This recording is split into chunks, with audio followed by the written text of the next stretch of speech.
이렇게 길게 찍을 생각은 없었는데 얘기를 하다 보니까 너무 재밌어가지고 계속 얘기하게 되는데, 로고진이 칼을 샀어요. 칼을 샀는데 이게 칼이 갈 까는 칼이 아니고 원회용 칼이에요. 그러니까 제가 여기 논문엔 정원용이라고 했는데 이제 번역할 때는 원회용으로 바꾸겠습니다. 그래서 그걸 갖고 이제 종이를 자르는데, 이 종이 자르는 건 뭐냐면 이 19세기에는 책이 이런 식으로 안 나왔단 말이에요. 이렇게 작은 절지로 안 나오고요. 크게 이렇게 나와갖고 접혀 있었나 봐요. 그리고 이걸 이렇게 자르는 그거였단 말이에요. 그래가지고 그게 이제 보이니까 무식인이, 아니 너 그걸로 종이를 자르냐? 이렇게 물어요. 그랬더니 로고진이 맞아 종이를 자른다 이렇게 말을 해요. 그랬더니 무식인이 이건 정원용 칼인데 싸다 보이 노슈. 그래 정원용이지. 아니 정원용 칼로 종이를 자르면 안 돼? 그러니까 식칼로 종이를 자르면 안 돼? 라고 이제 말하는 거지. 근데 이제 또 보니까 무식인이 보니까 게다가 이건 완전히 색칼인데, 그랬더니 또 로고진이 버럭합니다. 아니 새 것인 게 뭐가 어때서, 그러니까 칼이 색깔인 게 뭐가 어때서, 아니 나는 지금 색깔도 못 사? 이러면서 또 버럭해요. 근데 이 제가 백치는 TV 시리즈를 너무 감동 깊게 봤거든요. 아 그걸 내가 어디서 봤지? 아무튼 뭔가 시간이 되게 많을 때 굉장히 집중해가지고 봤는데 이 배우 둘이가 연기가 너무 너무 돋아요. 나사샤 필리포브나도 너무 멋있고, 그 다음에 아글라야 역을 맡았던 배우도 어찌나 이쁜지. 진짜 말 맞다나 얼굴은 이렇게 진짜 달걀 많은데 눈은 진짜 간장 종지만큼 이렇게 달려가지고. 근데 러시아에서 뭐 예쁜 배우를 찾는 건 어려운 게 아니니까 이제 중요한 건 연기력인데, 전부 다 연기도 너무 잘하는데, 그 로고진 역을 맡았던 남자 배우는 시컴시컴한 이제 그런 배우인데 제가 이름은 까먹었는데, 그 배우는 아주 아주 오래전에 마일러브 카티샤라는 제목으로 소개된 그 러시아 영화가 있어요. 그게 이제 그 레이디 맥베스, 그러니까 레스코프의 소설을 이제 영화로 만든 건데, 거기서 이제 그 또 열정적인 그런 이제 예까들이나 이제 정부 역에 해당하는 그 남자 배우 역할이었는데, 소설 속에서는 되게 바람둥이처럼 나오는데 그 영화에서는 배우가 연기를 너무 잘해가지고 되게 그 깊이 있는 그런 남자로 나와요. 그래서 아무튼 이게 연기를 되게 잘하는데, 이 로고진이 버럭하는 장면도, 아니 내가 칼도 못 쏴 막 이렇게 라시베 야 니꺼 불리워 이렇게 되게 막 버럭버럭 하는데 되게 연기를 잘해요. 굉장히 뭔가 신경질적이고 내면에 뭔가 지금 되게 쌓여있다는 걸 이제 보여줘요. 그래서 이 칼, 종이를 자르는데 지금 사용하고 있는데, 종이를 썰면서 정원용 칼로, 원회용 칼로 내면에 있는 살의를 죽이고 있는 거지. 누군가를 죽이고 싶은 그 의도를 이제 계속 죽이고 있는 그런 느낌이 들어서 소설에 이렇게 불안과 공포가 굉장히 이제 증대가 된단 말이에요. 근데 여기서 십자가 교환이 이루어져요. 그러니까 로고진이 옆에 엄마가 같이 살고 있어요. 어머니를 보러 가자 이렇게 얘기를 하고 같이 가는데, 가는 중에 공작한테 너 그 주석 십자가 있다고 하지 않았니? 병사가 어떤 군인이 너 속여가지고 주석 십자가 팔았다며. 이거랑 나랑 바꾸자. 이래가지고 이제 그 뭐야, 자기의 무슨 십자가였냐면은 황금 십자가예요. 로고진의 십자가는 금 십자가인데 이 뭐야 얘 공작의 십자가는 주석 십자가예요. 그래서 십자가를 바꿔요. 십자가를 교환하고 싶은 거지. 그러자 그럼 나도 되게 기뻐. 의형제를 맺자라고 이제 공작이 이제 이렇게 화답을 한단 말이에요. 그러니까 십자가를 교환한다는 아브미에니와 율자 끄리에스땀이, 이게 러시아어 표현으로 이제 족격을 쓰는데, 동사는 떼아를 붙여서 서로 상호적인 이제 그런 관계를 나타내고요. 이게 이제 굉장히 유의미한 행동인 걸로 이제 묘사가 돼요. 우리 의형제를 맺자. 근데 지금 칼이 번뜩이고 있고.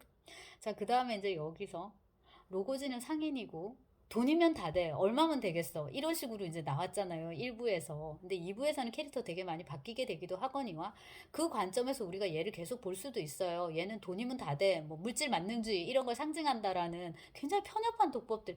그러니까 여러분들 레퍼런스를 그러니까 소설을 똑바로 읽지 않고 레퍼런스만 보면 이제 그런 말들이 되게 많을 건데, 그래서 로고진이 이제 되게 돈을 밝히는 인물인 것처럼 나오는데, 여기를 보시면은 돈을 밝히는 로고진이 오히려 돈에 있어서는 지금 손해를 보는 걸로 나오고 있어요. 그 다음에 돈을 다 뿌리고 다니고 있고, 정작 공작은 먹고 살고 하는데 지 돈을 안 쓰고. 그러니까 이것도 되게 이제 재미있는 그런 거고요.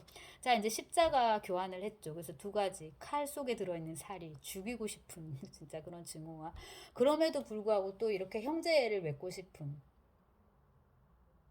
둘 사이의 이 유대 관계, 이게 이제 또 십자가 교환을 이제 통해서 이렇게 표현이 되고, 이게 영화에서 진짜 잘 찍었던데 그 TV 시리즈에서 계속 지금 쫓아다니는 거잖아요. 나스타샤 필리포브나 여기 있고 공작이 쫓고 로고진이 쫓는데 공작이 기차역에 나타났을 때부터 로고진이 칼 들고 바짝바짝 하면서 왔다 갔다 해요. 그래서 진짜 로고진의 검정 눈이 검은 두 눈이 막 바짝바짝 그래서 만화로 그려도 되게 재밌을 것 같고 이 영화에서는 이게 되게 이제 긴장감 있게 이렇게 된단 말이에요. 그러면서 이제 드디어 이 칼도 나오고 이제 십자가까지 나왔어요. 근데 얘가 칼을 계속 갖고 다니거든요. 그걸 로고진 죽이려고 해요. 로고진이 무시킨을. 근데 먼저 다른 장면에서였는데 진짜 찌르려고 했던 것 같아요.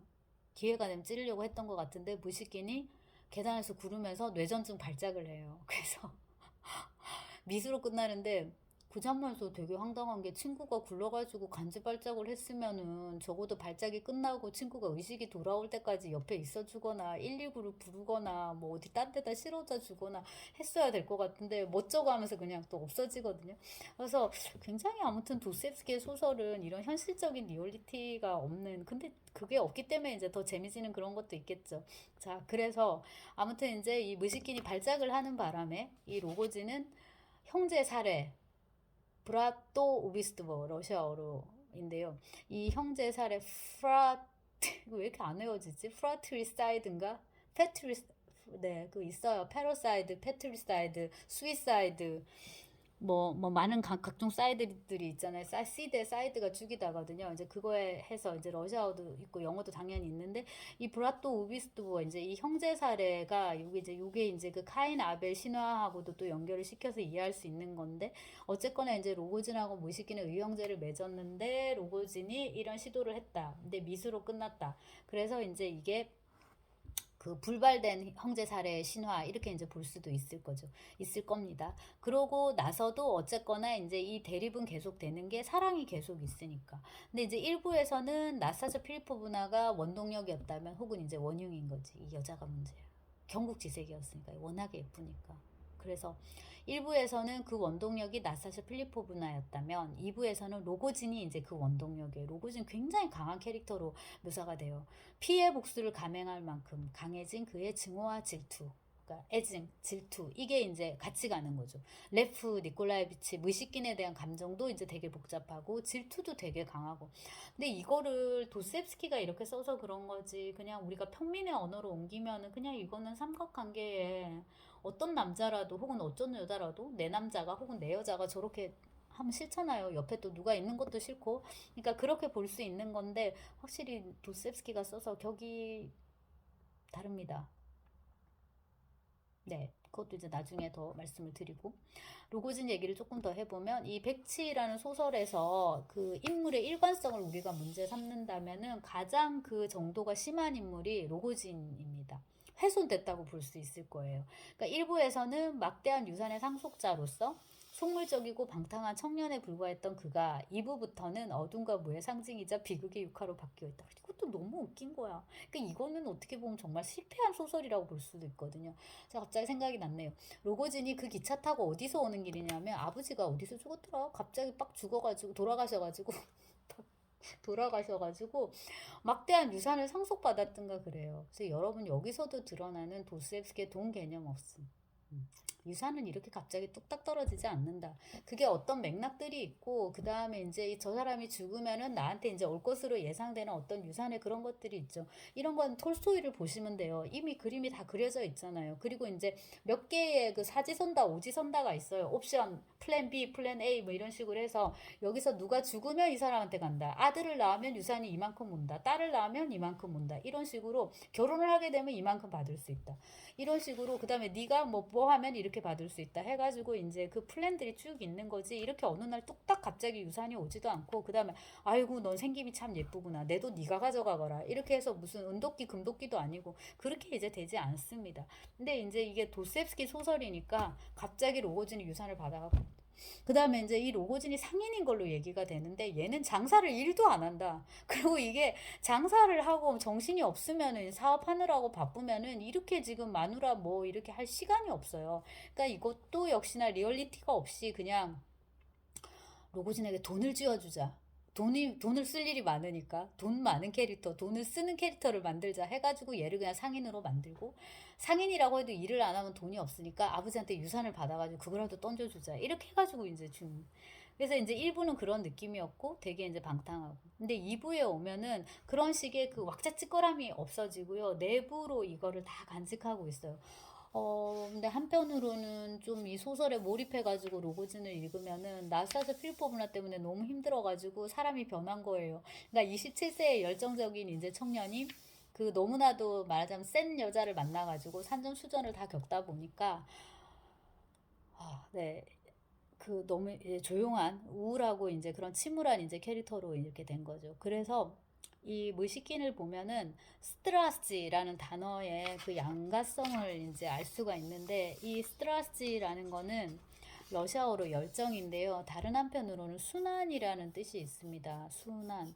영어의 패션하고 똑같습니다. 그래서 패션이 열정이면서 패션 오브 크라이스트, 지저스 크라이스트. 그 멜 깁슨이 만든 영화죠. 그래서 그리스도의 순환, 이제 이런 식으로 순환이란 뜻이 같이 있단 말이에요. 이거를 이제 로고진이 보여주는 게 아닌가라는 생각이 드는데, 아까 말씀드렸지, 대가는 정말 이제 디테일이 강하다라고 했는데 계속 반복하고 있는데요. 로고진과 관련해서 백치에서 그 디테일이 몇 개가 있어요. 일단은 로고진 집에 걸려있는 그림인데, 하나는 이제 홀바인의 그리스도 그림이고요. 나중에 볼 거고. 또 하나는 뭐냐면 그거 말고, 아버지의 초상화가 있어요. 로고진 아버지의 초상화가. 이거를 보면서 너한테 이런 일이 없었다면, 이런 사랑이 없었다면, 그러니까 네가 나스타샤 필리포나를 만나지 않았다면은 너는 아주 빠른 시간 내에 너의 아버지와 똑같은 사람이 됐을 거야. 순종적이고 과묵한 아내와 함께 이 집에서 홀로 틀어박혀가지고 간혹 엄격한 말이나 한마디씩 내뱉고 음울한 표정으로 말없이 돈만 벌고 이렇게 돈 세고 손가락으로 송으로 이렇게 긋고, 그러니까 주식 이런 현황이나 알아보고 아마 그렇게 살았을 것이야 라고 말을 해요. 근데 나스타샤 필리포브나도 비슷한 말을 했다는 거죠. 아버지 초상화를 보고서 야, 너는 나 안 만났으면 이러이런 사람이 됐을 거야. 니네 아버지 같은 사람이 됐을 거야. 이렇게 살았을 거야. 이제 얘기를 했다는 거죠.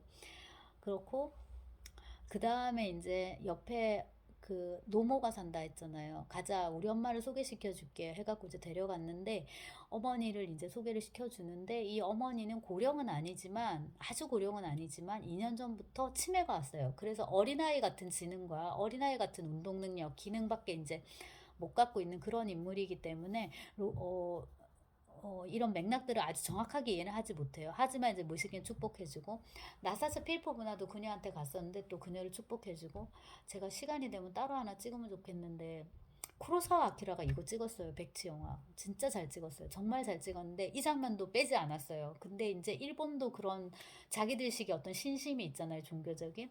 그래서 그 로고진이 토시로 미우네인데, 미후네 토시로인데요. 너무 그 배역도 너무 좋았어요. 그 배우가 아니면 그 역할을 맡을 배우가 없죠. 그리고 이제 쿠로사와 아키라 사단 중에 이제 그 배우가 또 짱이었으니까, 젊은 날에 이제 그 쿠로사와 아키라를, 거기 이제 보면 집에 그 약간 사당 같은 그런 게 마련돼 있어요. 되게 음습한 그런 분위기인데, 할머니가 진짜 살아있는 부처? 굉장히 영험이 있어 보여요. 그래가지고 무식인을 진짜 축복해 주는데, 정말로 그 이상의 어디 종생기인가요? 거기 나오는 표현대로 무릎이 귀를 이렇게 덮을 정도로 이렇게 늙어갖고 있어요. 제가 지금 치마를 입어서 다리를 못 들어 올리겠는데, 이렇게 구부러져가지고 힘이 없어가지고 이렇게 무릎이 여기까지 올라와 있을 이런 정도로 늙어 있단 말이에요. 근데 이제 그 할머니가 이렇게 축복해줘요. 그 다음에 이제 막 향 냄새 같은 게 나고 띵띵띵 뭐 두드리는 소리 나고, 그 도쿄의 아사쿠사 이런 데만 가도 그런 분위기 되게 많이 느낄 수 있거든요. 근데 이제 우리는 같은 유교 불교 문화권이라서 그게 확 와닿아요. 구로사와 아키라 감독이 이 장면을 그런 식의 어떤 종교적인 느낌으로 살렸어요.